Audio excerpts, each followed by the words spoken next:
My name is Jim Robinson. I'm the interim dean of the Divinity School, and it is my great pleasure to welcome you all here today for the 2022 Alumnus of the Year lecture, the first in person in a few years.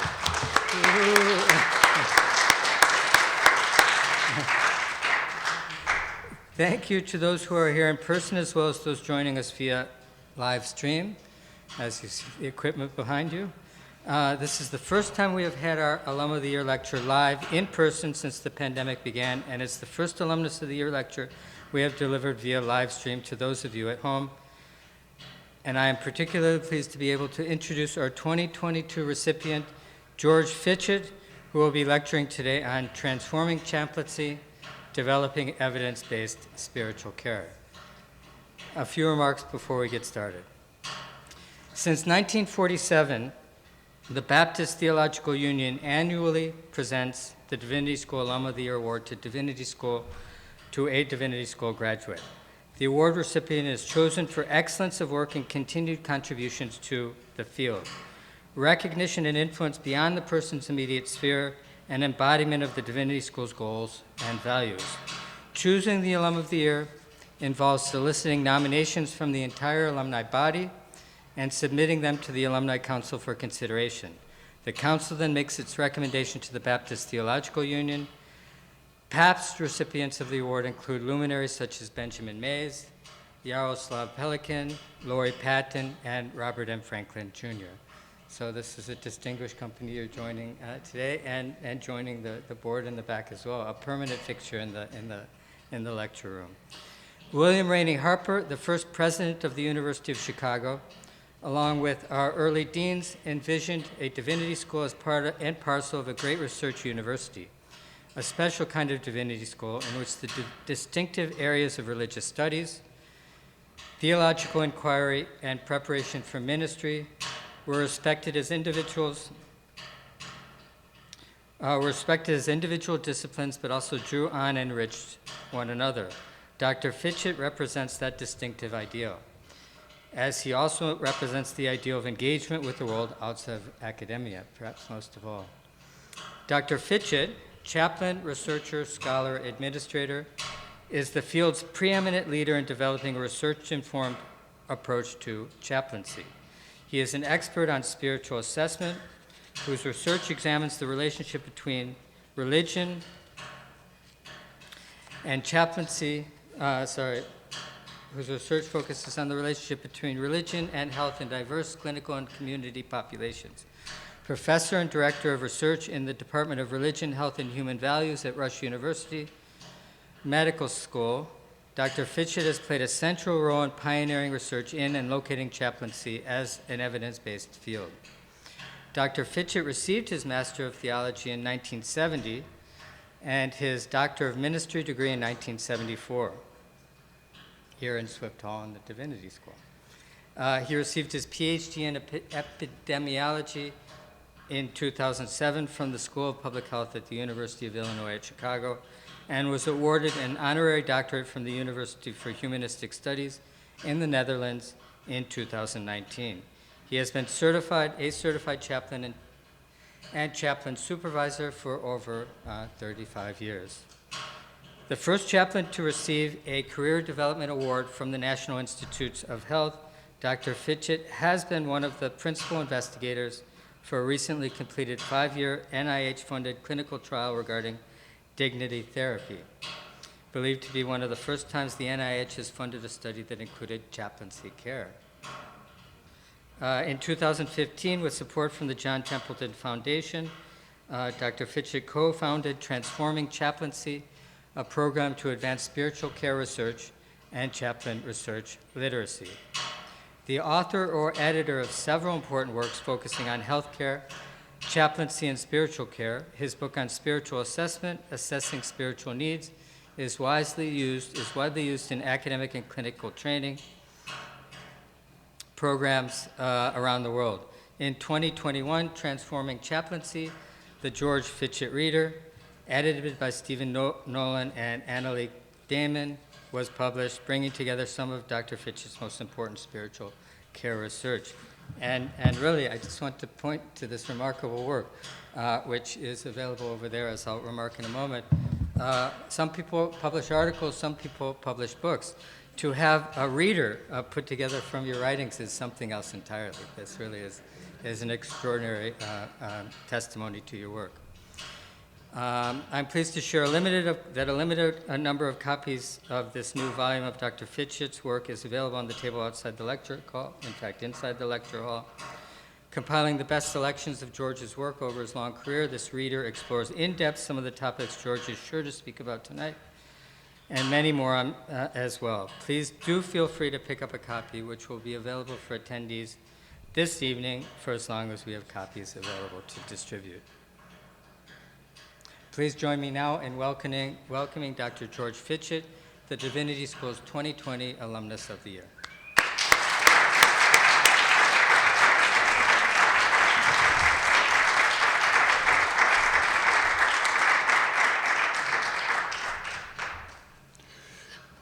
Thank you, Dean Robertson.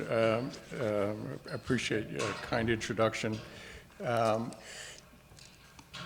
I'm an epidemiologist as well as a chaplain, so I can't do a presentation without doing slides and graphs and numbers, and some of it will be in some fine details, so if you want to be close to all the detail, you may want to be closer to the room and closer to the screen. I want to begin today's presentation with some stories about chaplains' care during the COVID-19 pandemic. The pandemic saw a remarkable increase in stories in the media about the work that chaplains were doing. And in one of Transforming Chaplaincy's research projects, we asked 20 chaplains to keep journals about their work in the early days of the pandemic. Their journals tell moving stories of creativity, courage, and compassion, and we published an ebook with 5 of those journals that's available on the Transforming Chaplaincy website. I'm going to read some selections from those journals, and I want to alert you to the fact that the selections include accounts of family members who were very distressed by the illness and the death of their loved ones. Improvising rituals and using technology were key features of how chaplains responded to the pandemic. And one of our chaplains wrote in her journal on April 24th in 2020, "I went to my first COVID-positive room today. The family of a patient on my floor requested that she receive the sacrament of the sick. She is nearly 100 years old, and according to the family, has taken a turn for the worst. But she is in isolation for COVID-19. I've recently gotten clearance from our manager to go into rooms when necessary since our personal protective equipment, PPE supply, has now stabilized, but no other chaplains are doing that. And we're extremely protective of our one and only priest. Fortunately for this patient, our one and only priest is also very open-minded. We worked it out that I would go into the room and call him from there on my hospital-issued iPhone while he stood outside the door. And over video chat, he said the prayers, and when the time came, I anointed the patient with the oil he provided. Are you sure this is okay? I asked him. Shouldn't we tell the bishop? I don't care, he said, laughing. And he added, who anointed Jesus? It was a woman. It was a powerful and affirming experience for me, and hopefully brought comfort to the patient and her family as well.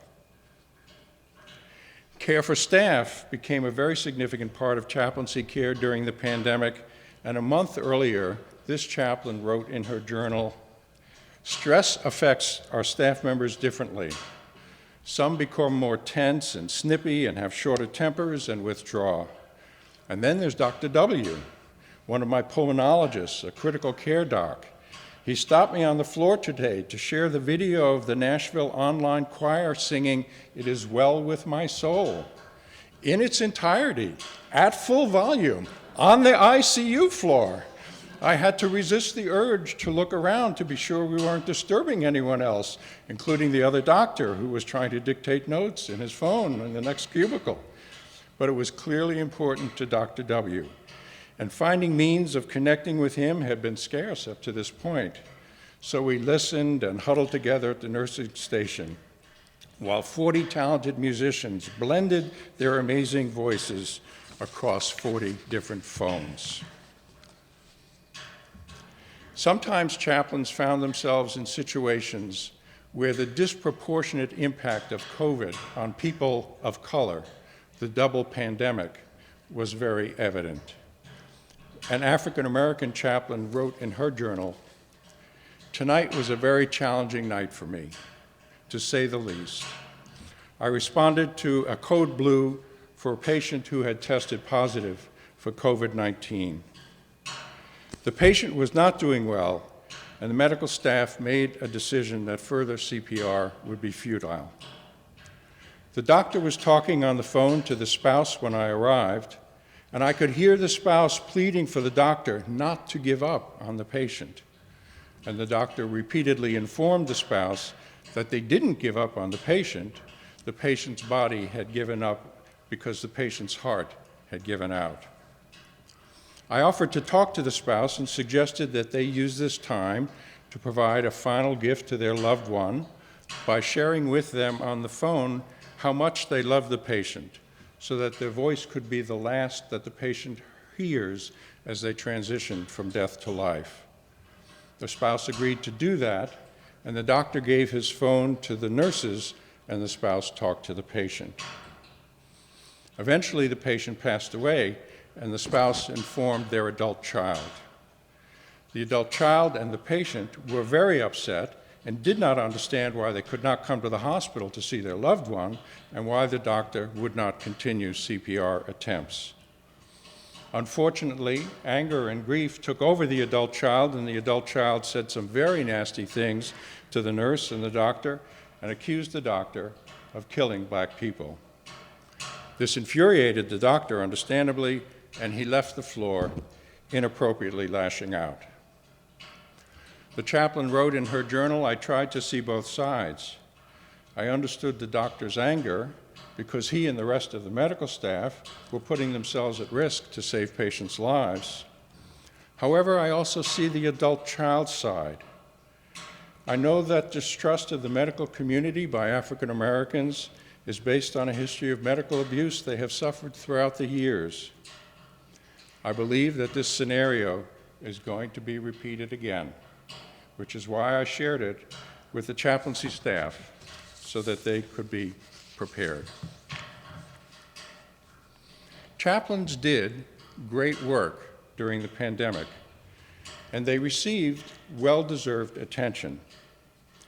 However, the care chaplains provided in the pandemic gives a limited view of current spiritual care and health care, and it doesn't really reflect an evidence-based approach to spiritual care that has developed in the past 30 years. So my aim in the rest of this presentation is to give you an overview of evidence-based spiritual care, and I'll approach this by describing developments in spiritual care research in Rush's Department of Religion, Health, and Human Values and in the Transforming Chaplaincy program.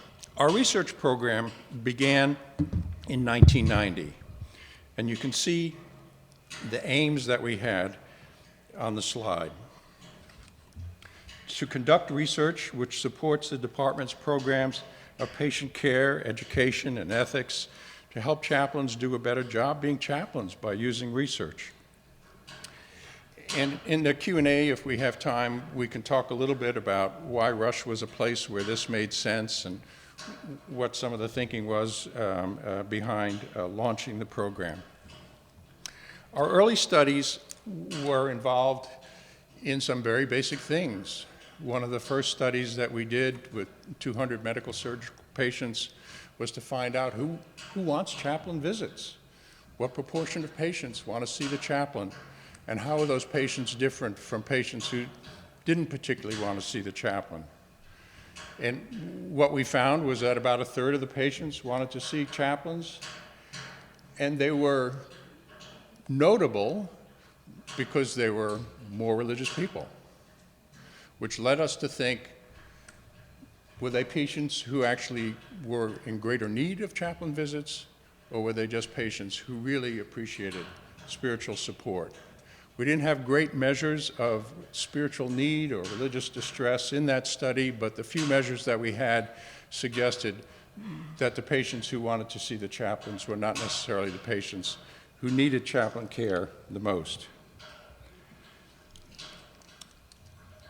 One of our other early studies, a small grant from the Fitchett Institute, was trying to replicate some research that had been done that had found that patients in medical rehabilitation, patients with hip replacements, who were more religious, were actually walking farther at the time of their discharge. It had been done at Northwestern University. It had been a fairly small sample. With our grant, we decided to try to replicate it and use it with, do it with a larger sample.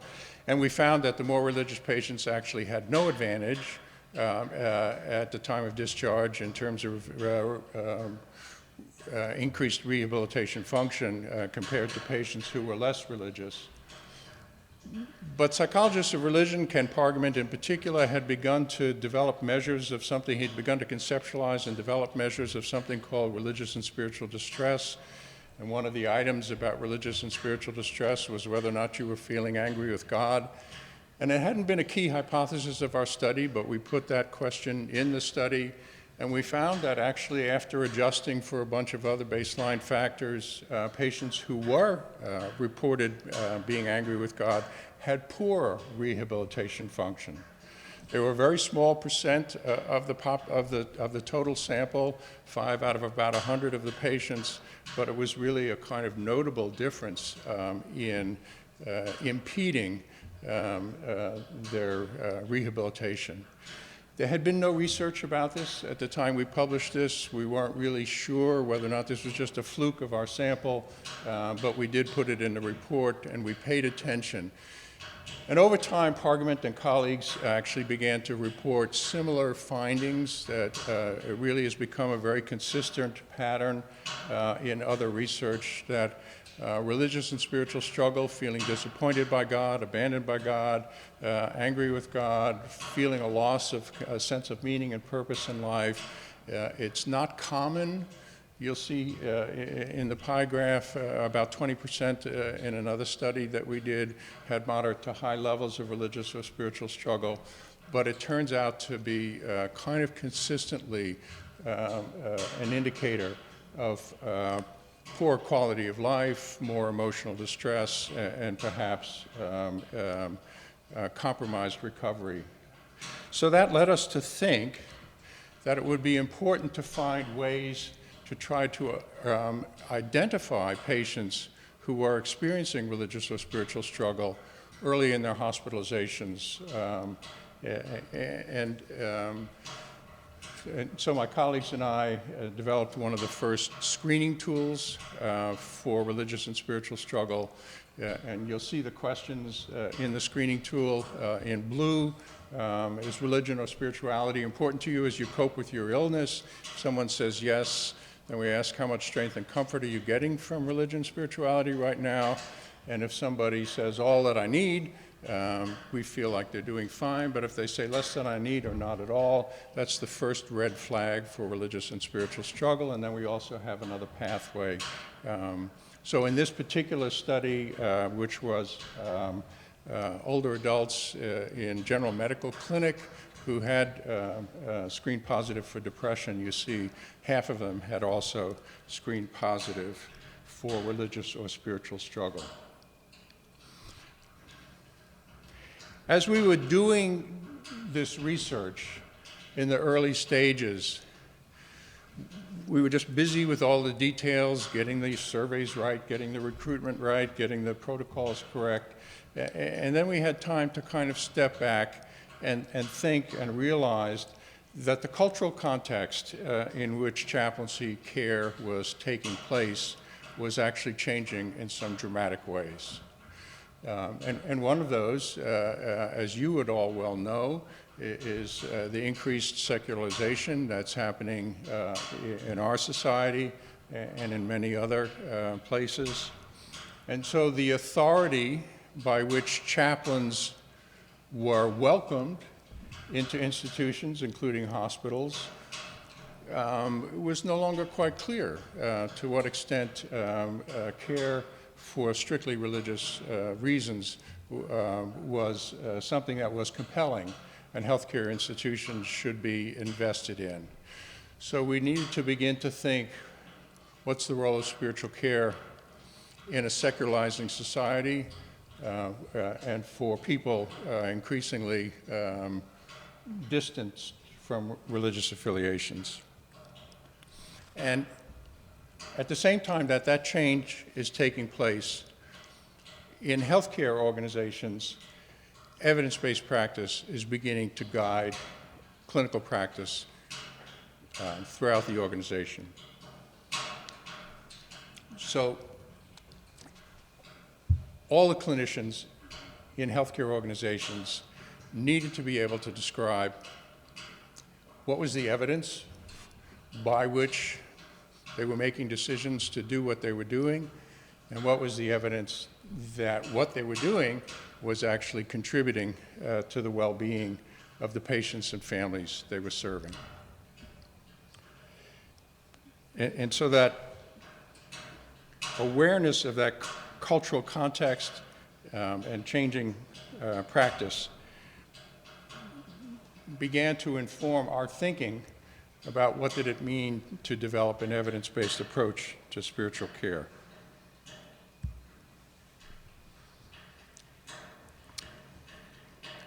As we moved into the 21st century, we also began to realize that the paradigm that informed chaplaincy practice was changing.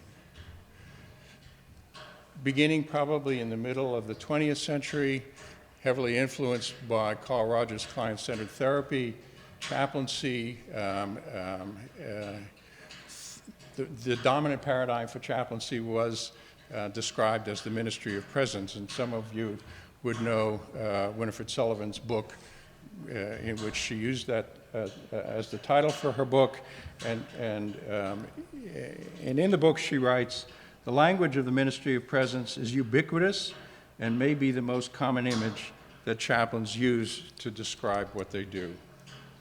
Henry Nouwen was an important influence in chaplains' understanding of their work, and you see the quote from Nouwen there about the importance of listening.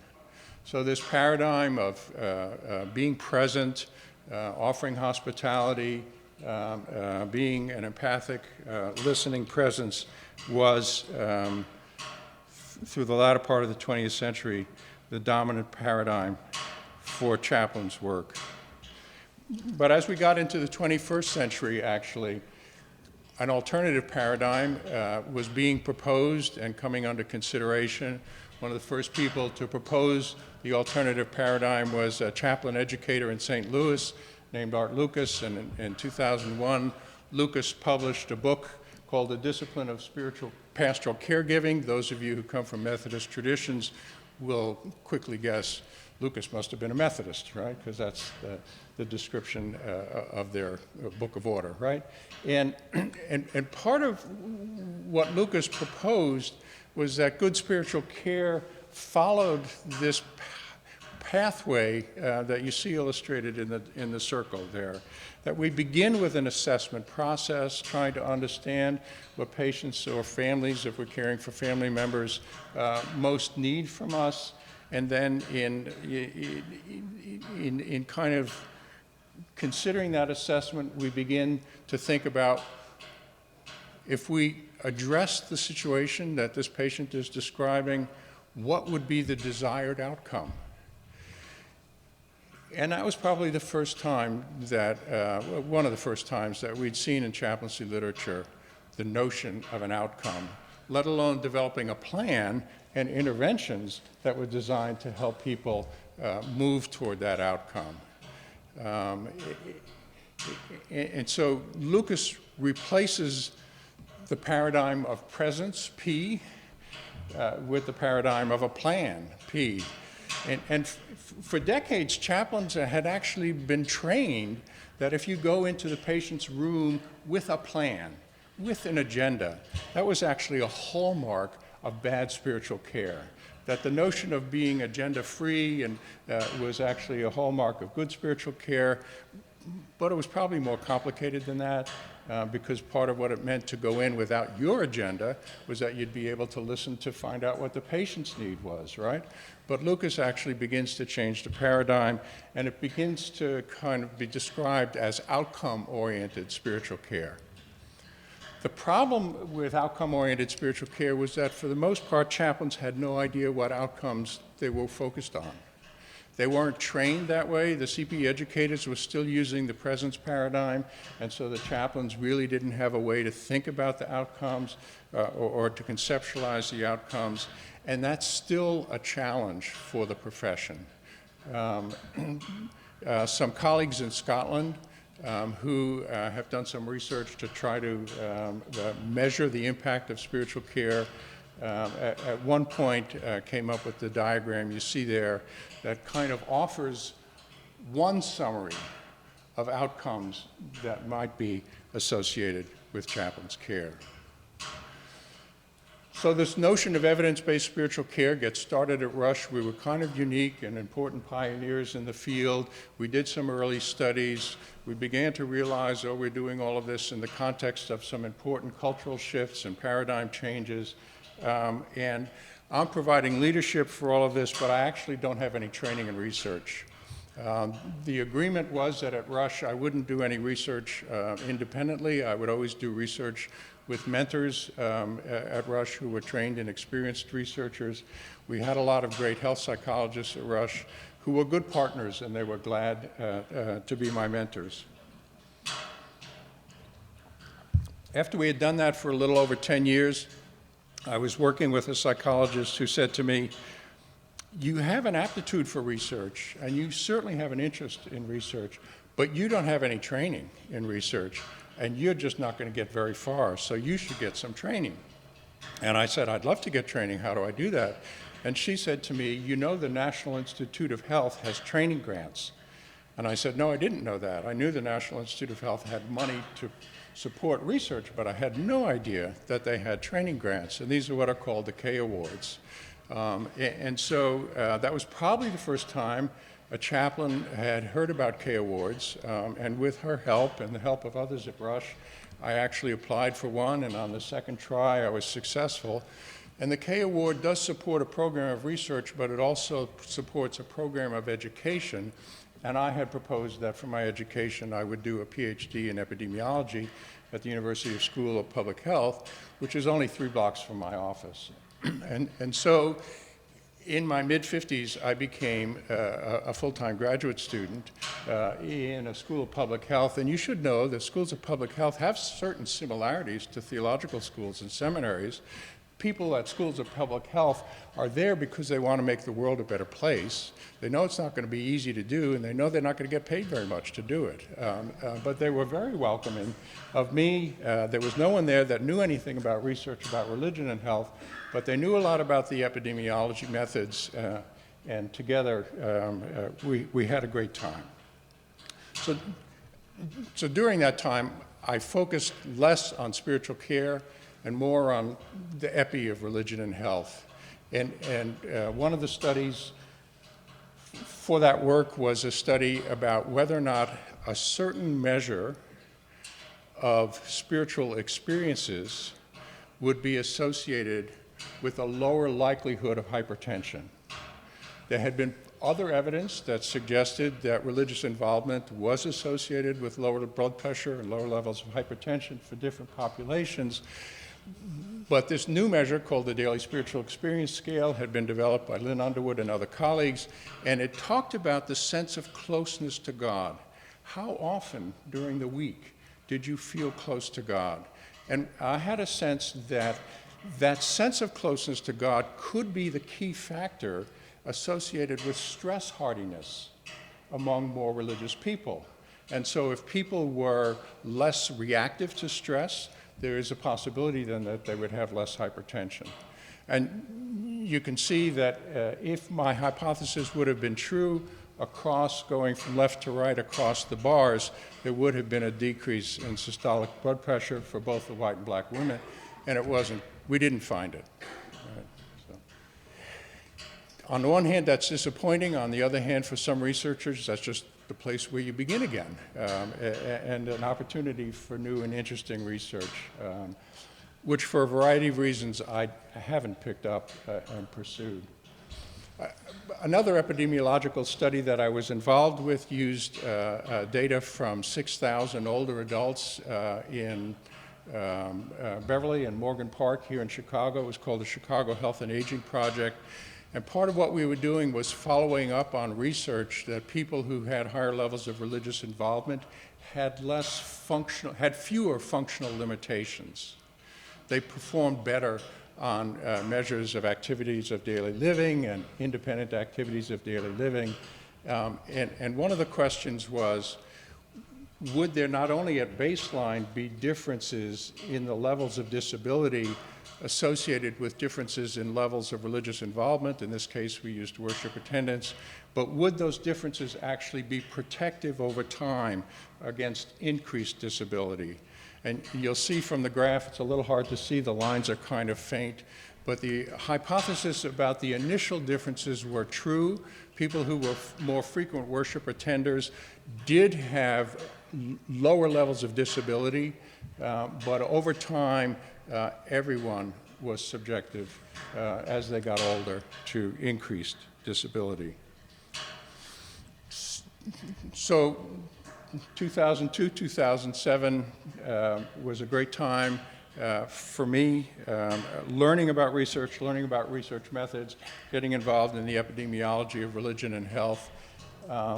And as I finished, the profession of chaplaincy really was ready to take the next step into becoming a research-informed profession, and we were then positioned at Rush to be able to provide leadership for that. One of the things that I was looking at during that period of time were a few randomized controlled trials of chaplaincy care. We'll look at a few of them a little bit later. And in one of the early randomized controlled trials of chaplaincy care, the chaplain randomized people who had been admitted to the hospital with chronic obstructive pulmonary disease into groups that got a daily chaplain visit and groups that didn't get any chaplain visits.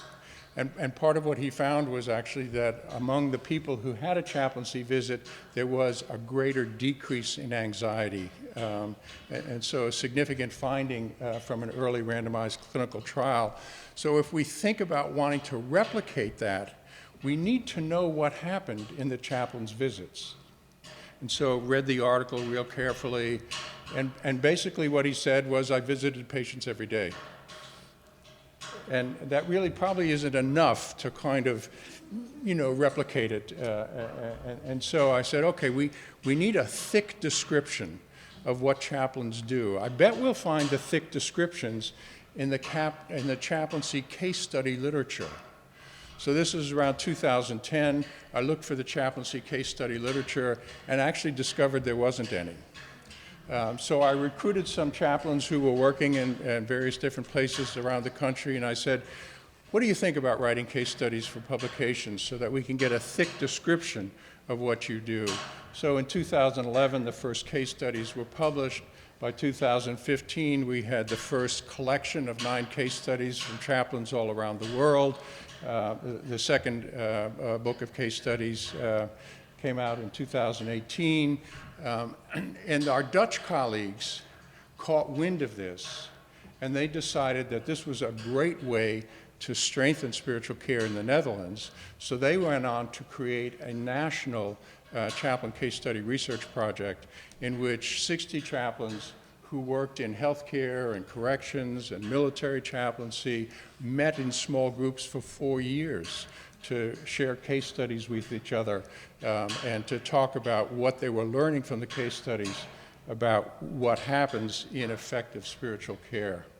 So the contrast between the highly quantitative epidemiological research and the case study research, in part, I want you to take away from that the understanding that all these different methods have a place in where we are with developing evidence-based spiritual care.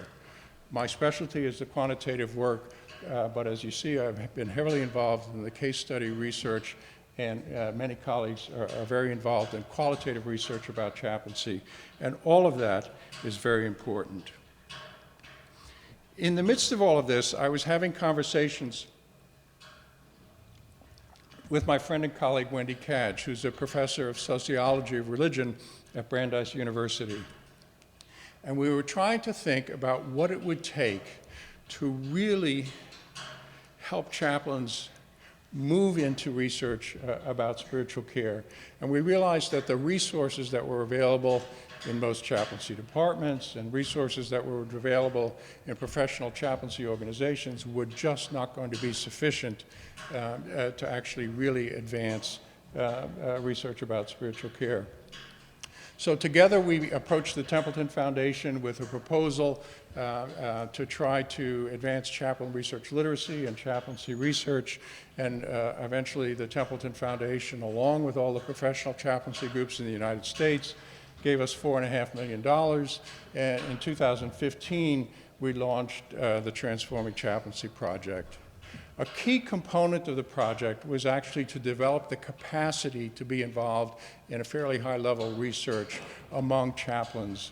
We now call them chaplain researchers, but before this, the term had hardly been used before, and here are most of the people. The fellowships that we created for them allowed them to go to get an MPH degree at a school of public health of their choice,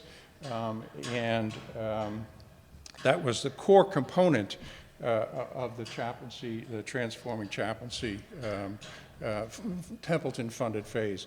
We recognize that MPH degrees are actually not sufficient to kind of be able to take research to the level that it needs to go, but even with all of its millions, Templeton wasn't in a position to help us kind of create fellowships for PhD level training. So we crossed our fingers and we hoped that actually a number of these people would find their ways to PhD programs. On Monday, the second of them actually defended her PhD dissertation. Two others are about to defend their PhD proposals, and 4 others will begin PhD programs in the fall. So we actually were very fortunate in terms of having selected a talented and motivated group that are really going to change the face of chaplaincy research in the next 5 or 10 years. So you see on the left, the core components of the Templeton grant were the chaplaincy fellows, but we also realized that people who are becoming chaplains, who are doing CPE residency programs, needed to be research literate. So they didn't have to be researchers, but they did have to be research literate so they could read the research and understand its implications for their clinical practice. So there's no way that you learn that kind of research literacy in theological schools or in CPE programs. So part of the Templeton grant was that it gave us money to go to about 1/3 of the CPE residency programs and help them develop a research literacy curriculum. And then we did online research education for practicing chaplaincy, and together with colleagues in APC and ACPE, we did some other research and received some other funding. One of the fun things that we actually developed along the way was what we call Chaplain Research Summer Camp, where people come together for a week and we do basic education about research literacy. That's the group from our second research summer camp, which we actually held at Boston University. And around this time, we also kind of formalized the vision and mission for Transforming Chaplaincy, and you'll see our website there if you want to learn more about us. It's really very simple. The Templeton grant lasted 4 years. Templeton kind of kicks you out of the nest. They really don't want you to come back and ask for the same money again to do the same thing over again. And so we're now in what we call phase 2 of Transforming Chaplaincy, in which we're not sending people off to get MPH degrees, but we're creating partnerships. We call it the Research Incubator, to help chaplains develop relationships with each other and with non-chaplain researchers where they can do research. that's related to improving and strengthening spiritual care. Along the way, we also created a kind of basic textbook for chaplaincy research literacy. Our partnerships, our main partners right now are Ascension Health and Providence St. Joseph and Rush, and most recently, Indiana University Health has joined us as a partner.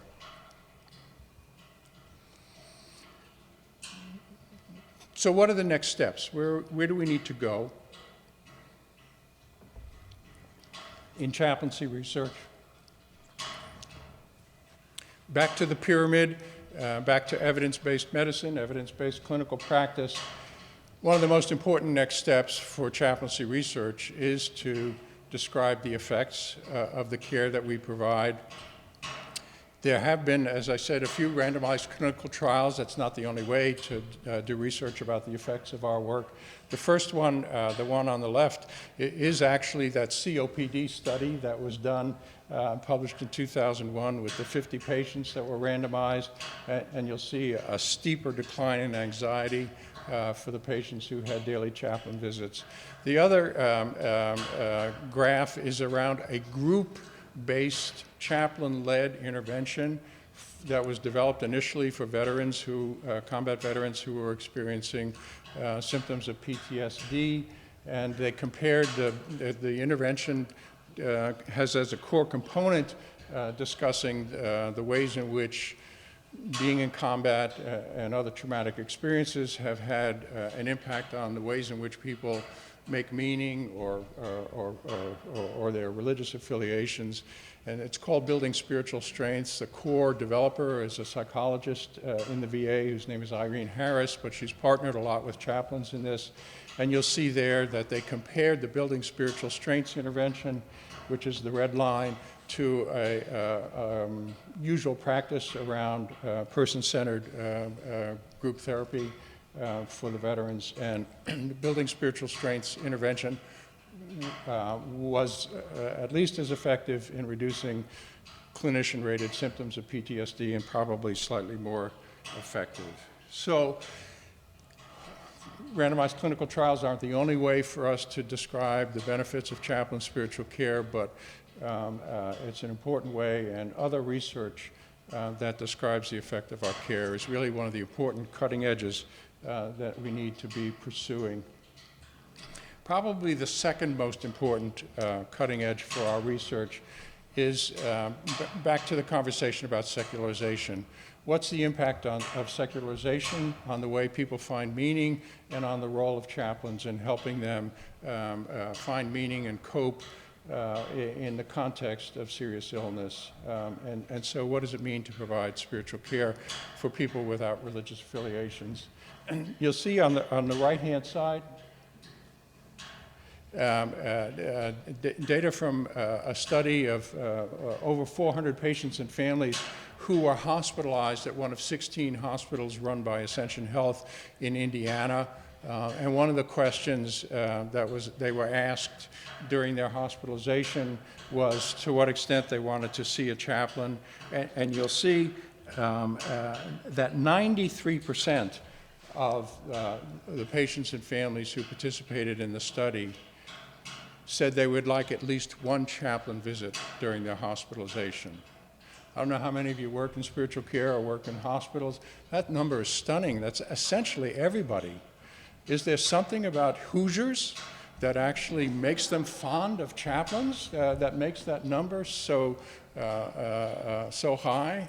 Or maybe it's that they're in Ascension hospitals, and there's crucifix on the wall and other indicators of the importance of faith. It's just, we need to replicate it in Las Vegas or something like that to see whether or not the kind of similar findings would be there. But the other finding that's really stunning, right, is that they had the ability to determine among the 400 plus patients and families who had a religious affiliation and who didn't. And of those who said they had no religious affiliation, 83% said they wanted a chaplain visit during their hospitalization. Well, what are we to make of this, right? it does suggest that spiritual care is not just for people embedded in congregations, but it's an area where we need to do a lot more research.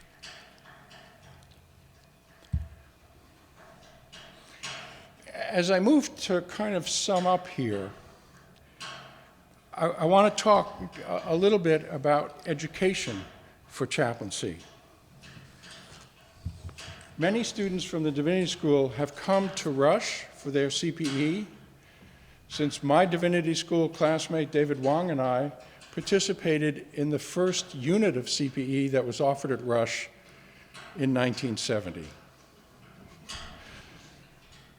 Over those years, we've had a lot of students in CPE from the Divinity School, and my colleagues and I welcome you to our basic unit for CPE, and especially to our year-long residency program.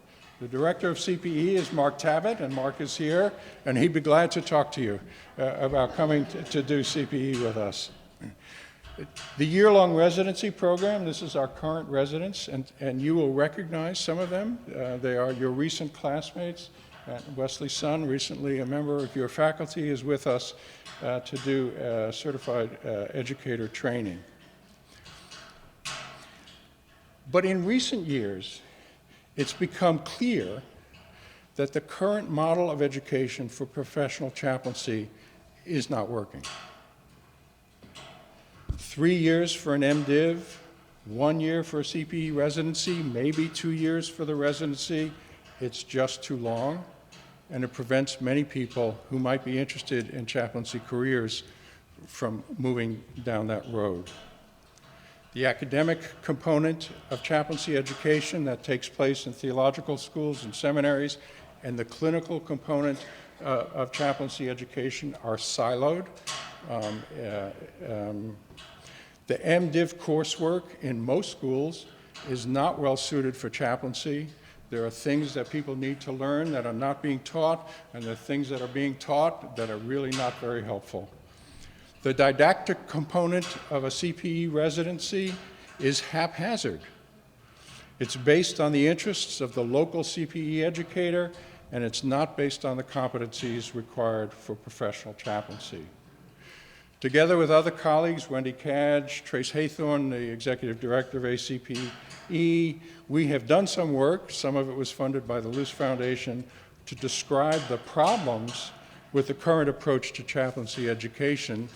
But the problems are really kind of easy to identify. The issue is somehow bringing together the right group of people in the right context to actually come up with a new vision for what professional chaplaincy education needs to look like, and then to be able to get it implemented in both our academic and our clinical institutions. Much work is needed. Let me conclude by expressing my deep gratitude.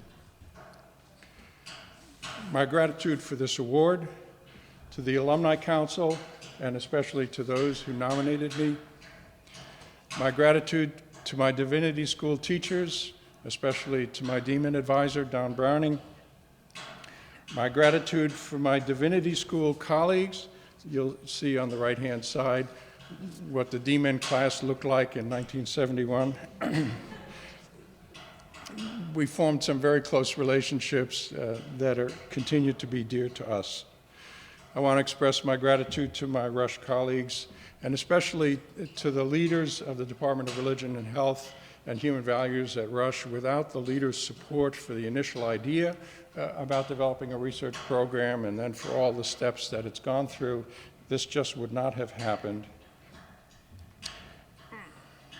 I want to express my gratitude to actually all of my research partners, and particularly to Wendy Cadge and to other partners in the transforming chaplaincy process, and gratitude for friends, some of whom are here, and to my family for all of this work. Thank you.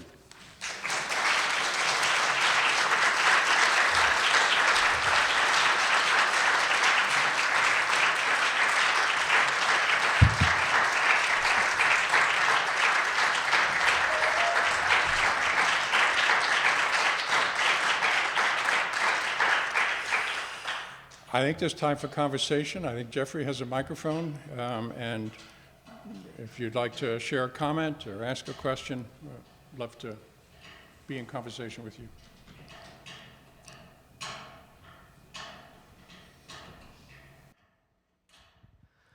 When I did my CPE 10 years ago now, I spent the vast majority of my time in the emergency room with families, far less with patients. I'm curious where thinking about the outcome goes when you're thinking about the outcome with someone who's not sort of the identified patient that the healthcare system sees.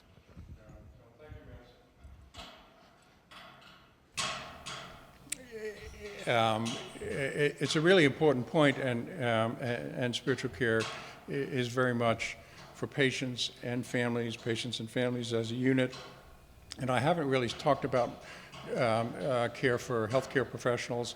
It's really become an extremely important focus in the last 2 years as healthcare professionals have just been battered by the pandemic. So let me answer by giving an example. If you are the family member of a loved one who is gravely ill and in the intensive care unit, and you have to make some decisions about whether or not to continue aggressive care or to move toward comfort care, the research suggests that between 20 and 30% of those families in the following year will experience major depression, incidents of major depression or PTSD or some other serious emotional distress. There is a study that was done at Harborview, which is the county hospital in Seattle, in which they asked family members of loved ones who had died in the ICU how satisfied they were with the quality of the ICU care and particularly with the decision-making that had to be made. And one of the things they found was that families who had more engagement with chaplains had higher levels of satisfaction, both with overall ICU care and with the decision-making process. That study didn't go on to link whether or not chaplaincy care in the ICU reduced the risk of major depression or emotional distress in the year after, but I think that if we do that research, we'll find the connection. So I think that there are lots of ways in which the distress that families are experiencing around health care is effectively addressed by chaplains, and we just haven't done a good job yet of doing the research to get out there and measure that. There is a forthcoming study that hopefully will be published by the fall, again from our colleagues at IU Health, in which they actually did a randomized clinical trial of families whose loved ones were in the ICU. The families were randomized to receive a proactive call from the chaplain soon after the patient was admitted to the ICU versus usual care. And the indications are from the data that actually there was a decreased level of distress in those families based on that. So we have a little bit of research. It's an area where we need to do a lot more. We need to be a lot more thoughtful about the interventions. It's an important part of our work, though. Others? Yeah. Thank you. Thanks so much for this talk. I was thinking about your comments about secularization and thinking about maybe a parallel pattern, which would be pluralization in the hospital. And I wondered, I mean, I know enough about the literature to know that there's some concern that in trying to address a growing plurality of religious patients, that there's a sort of watering down effect that happens in spiritual care. So I wondered how you've addressed that, how you've studied it maybe in terms of outcomes. Yeah, it's a great question. I mean, Wendy Cadge, in her study, Wendy did an ethnographic study of spiritual care at a major medical center and one of her observations was that, well, it's kind of boilerplate for chaplains to say we're effective, we take care of patients of all faiths and people who are particularly religious affiliated, and we're effective in all of those situations. And we actually don't have any evidence about whether that's true or not. And Wendy's observation with some cases led her to think that it might not be completely true. And so one of the ways we talk about that is around concordance. To what extent is the faith background of the chaplain and the faith background of the family concordant? To what extent, and it's actually not just about faith backgrounds, right? To what extent is that important around race, ethnicity? To what extent is that important around gender? We actually have very little information. There's one really interesting study from the Netherlands in which they asked patients how important concordance was to them. I'm not remembering the details of the study, but I think that was kind of after they had had some spiritual care, so it may have been that the chaplain was faith concordant or not. And basically they found that for that sample of patients, it didn't make a big difference. The Netherlands is really a very different cultural context than Chicago or Nashville or Portland. So we need to replicate it. But one of the wonderful things about the study is actually they've demonstrated one methodological approach that may make it feasible to do. You know, it's one of those things on our to-do list. It's moderately high on the to-do list, and you know, kind of shameful self-promotion here. You know, if the Baptist Theological Union has a few million that you don't need, we actually could do that study.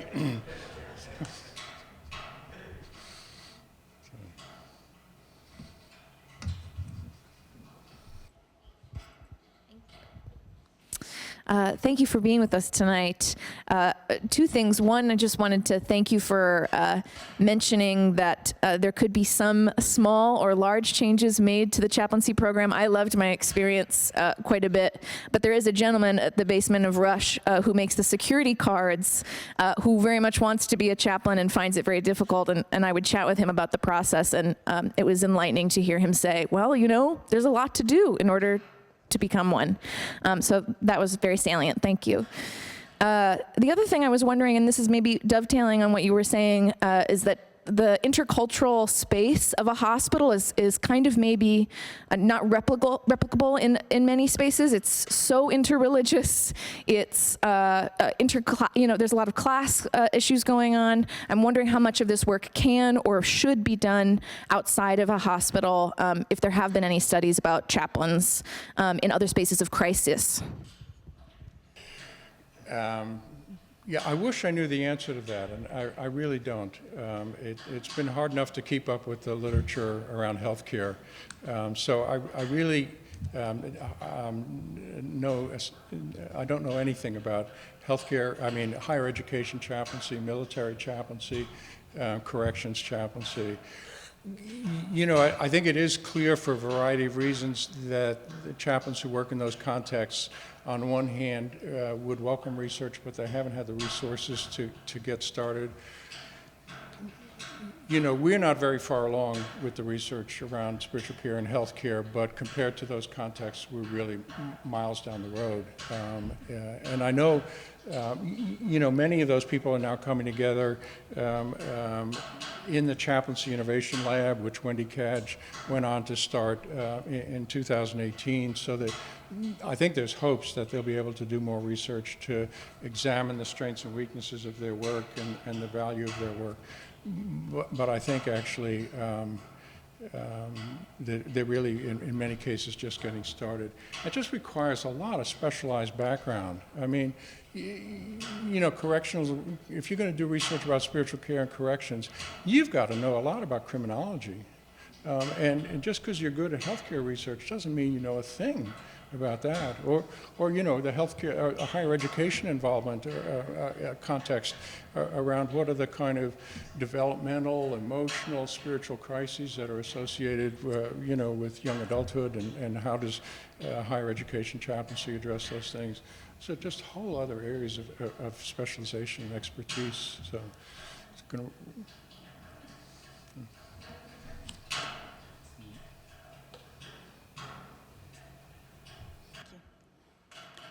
Hi, thank you very much. I have a question about the twofer. The twofer.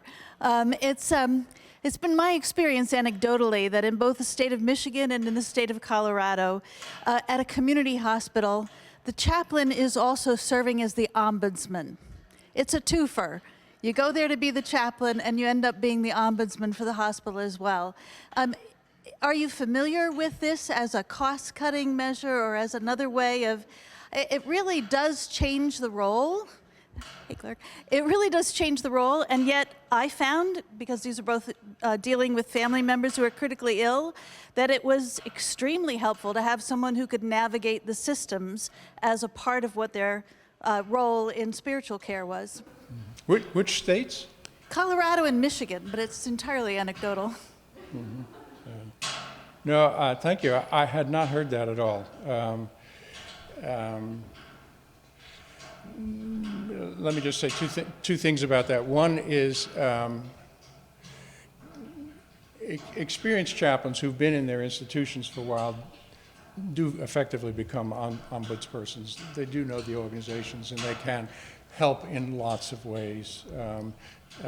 And so informally, I think that it's pretty common.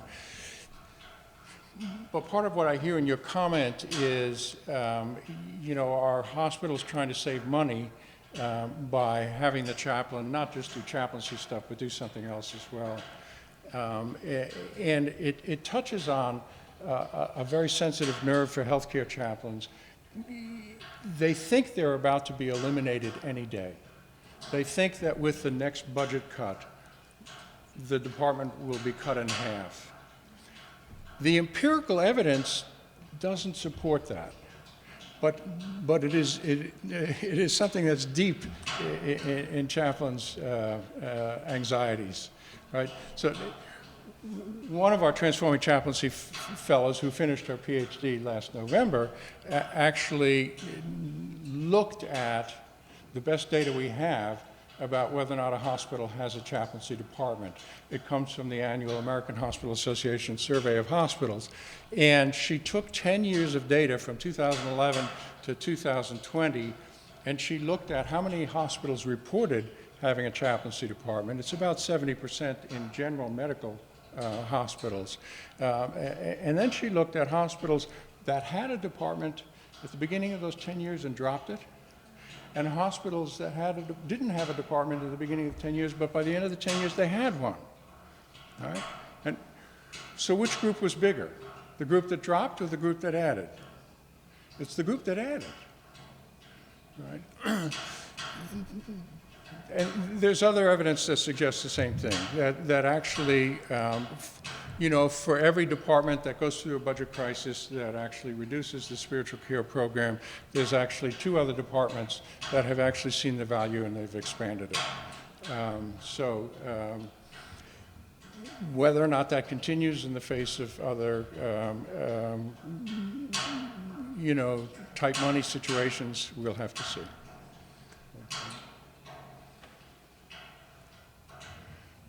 Clark, go ahead.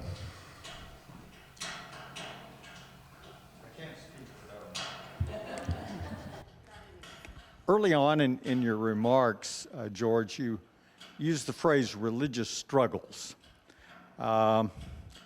That's, in my mind, kind of wanders off toward 2 distant horizons. And I just wondered, on the one hand, it could be the patient who is lying in the bed looking back and saying, has my life meant anything at all? On the other hand, it could be the patient lying in the bed and saying, my parents' religiously articulated understandings of gender identity are driving me crazy. So when you use the phrase, how are you using it? Yeah.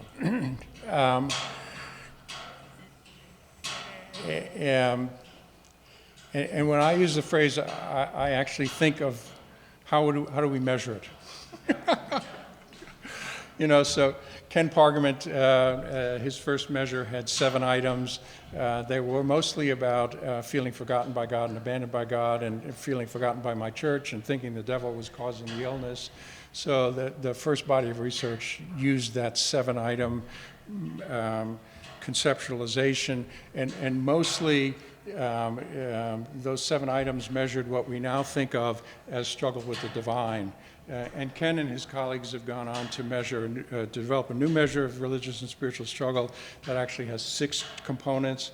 So struggle with the divine is one component, demonic struggle is another component, guilt is another component, doubt is another component, interpersonal struggles, so the one that you mentioned about gender identity, the sense that my family and I can't get along because they're judging me for some reason around my lack of faith, so that'd be an example of interpersonal religious struggle. And then the final one is ultimate meaning. So the best measure we now have about religious and spiritual struggle includes those 6 components. And so when I talk about it, that's what I mean. There is another really interesting measure out there for spiritual pain. So one of the things that physicians and nurses want to do, you know, is if you've been in the hospital, you know they're going to ask you on a scale of 1 to 5, how much pain are you having, right? In palliative care, there's actually something called the Edmonton Symptom Assessment Scale. So it's on a scale of 1 to 10, how much shortness of breath are you having, how much fatigue do you have, how much loss of appetite do you have? And they've now revised it to actually put in how much spiritual pain you have. And when they ask the question about spiritual pain, they say by spiritual pain, we mean pain deep inside that is not physical. And when I first saw that item, I said, that's not going to work.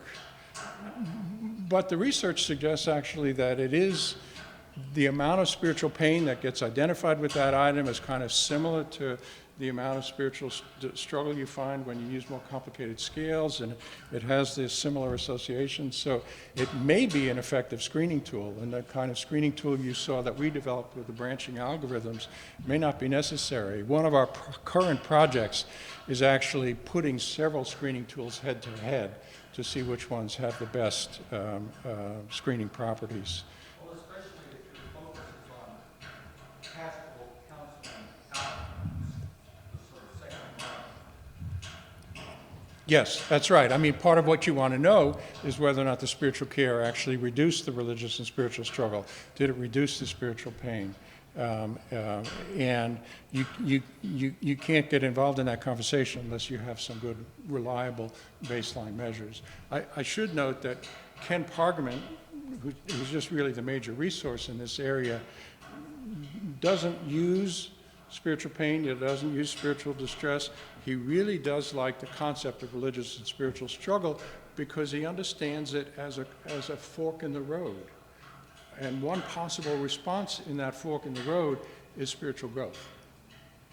And he really holds out the importance of being able to help people in those important moments so that spiritual struggle doesn't become chronic and embedded and detrimental, and that we maximize the opportunities for religious and spiritual growth for people. Okay, Cynthia. Lots of them, but hopefully I can ask you all the rest of them about how to improve theological education for chaplains. I'll ask you that question later. But the question is coming to mind as I'm listening to you speak is many of the studies that you're citing are studies that confirm things that those of us in the field might already have a hunch about, that somehow sort of spiritual care decreases stress and anxiety. That doesn't sound surprising to me. It sounds like what I'd really hope to hear. But I'm curious to know if you've done research in this field in which the result of the research told you something that told you were wrong about something, or told you something that really changes the direction of how you think about the practice. Yeah. Well, the first study you saw with the bar graphs about anger with God, there had been no research about that at the time we did it. And it changed the direction of our work. So that's been the major one, is convincing us actually of how important that is.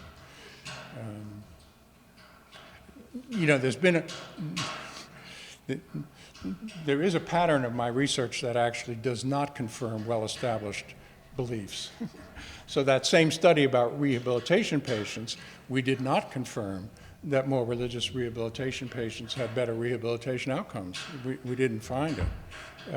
Our study about blood pressure and daily spiritual experiences did not find that people with more daily spiritual experiences would have lower hypertension.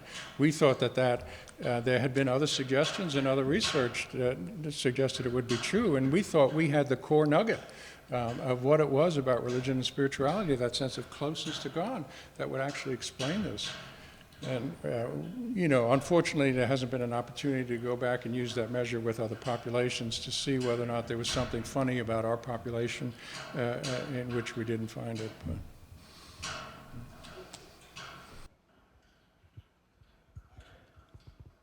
This is an institution that has had tradition that goes into the category of empirical theology from its origins, actually. And with the contention that an appeal to experience or from data, whether it's social scientific or psychological, whatever, could lead to some theological construction. So as someone who is an empiricist, in your case, do you think there are theological conclusions that you could make or suggest that would move us beyond inherited theology and give us a better sense of how we live in the modern world? I hope everyone was able to hear Dr. Greenfield's question about to what extent are what we're doing actually in the tradition of empirical theology, in which what we're studying actually would inform theological reflection. I periodically have had time to do some reading in empirical theology. I remember Johannes van der Ven, who was a professor of pastoral theology in the Netherlands, I'm forgetting exactly when, started a journal of empirical theology. And when I read that, I was, oh my gosh, I need to know what he's doing and learn more about this. But the work that I've been doing has actually taken all my time, and I haven't ever been able to do it. The one note that I would kind of call on, right, is that we're approaching the 100th anniversary of the beginning of CPE, right? And who's the person who was the first CPE educator? All right, Anton Boyson, right? Who started the first CPE units in Massachusetts, but by 1932 he was here, right? He was at Elgin State, and he was an adjunct faculty member at Chicago Theological Seminary. And the Boyson Archives, when Boyson died, his archives moved to the Chicago Theological Seminary. But Boyson was an empirical theologian. He really was trying to, and what was unusual about Boyson compared to the CPE educators who came after him was that he was a researcher. He was a case study researcher. The core of his work is about 180 in-depth case studies of patients with severe mental illness and the role of religion in their illness. And he had a hypothesis that for certain patients with certain kinds of symptoms, that the mental illness was actually not organic mental illness, it was a religious problem-solving experience. And out of that, he did some reflections on empirical theology. But there isn't anyone I know who's working in the field who has the training to do both. But it is, I think, an interesting and important area, and hopefully some others will be able to pick that up.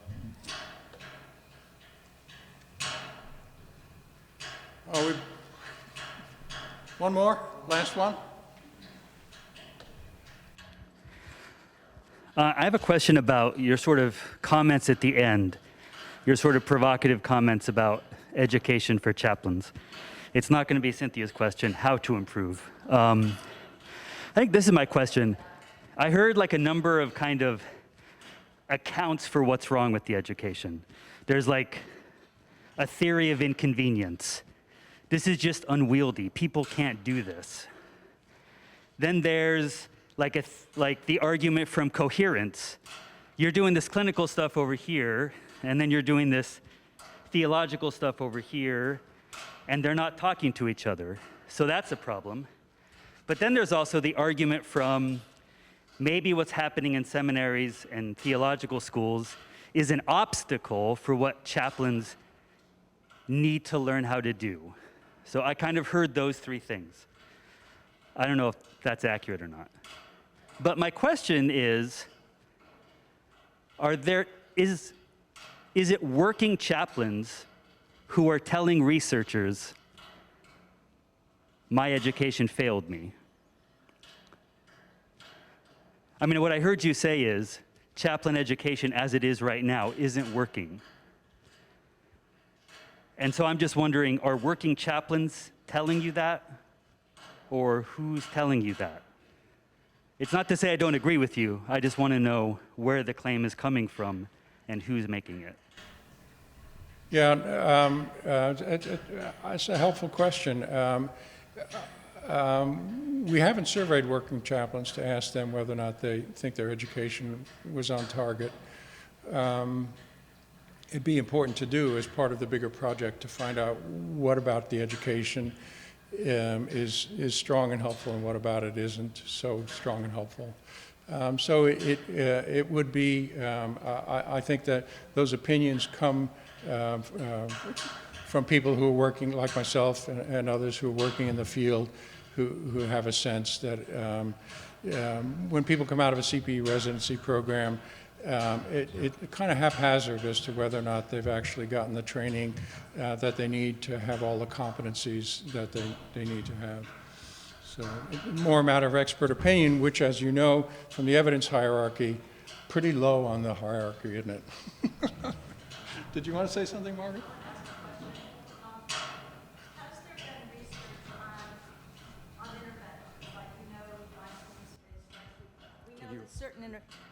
Has there been research, can you hear me, on what interventions are effective in what situations or for what problems? You know, we know mindfulness-based stress reduction will work with anxiety and depression. What have chaplains, is it at that point yet where outcomes and... Yeah, no, we're not that far down the road. I mean, you know, the building spiritual strengths graph that you saw would be an example of some of the best work that's being done. So comparing a chaplain-led, spiritually oriented group intervention for combat veterans compared to the usual practice. But, you know, that's beginning with a particular population around which certain identified problems you know, have been described, and the interventions have been built specifically for those problems. You know, so the intervention, the IU health intervention with the families in intensive care, again, was built specifically for families who are in situations where they have to do surrogate decision-making for ICU families. So the interventions have been really pretty situation-specific. The one example that's not quite situation specific is a life review, a spiritual life review intervention, which is called Hear My Voice. Chaplain researcher Catherine Peterman from Mayo developed it to kind of help people talk about their spiritual life journey. It's audio recorded, it's transcribed, it's edited, it's given to them to then give to family and loved ones. And it was originally designed for patients with serious brain cancer whose cognitive decline was going to prevent them from being able to share their legacy at some point with their family. And this way the legacy was maintained and could be. And the question is, to what extent are there other populations for whom that kind of intervention would be equally helpful? But we haven't had a chance to do the research.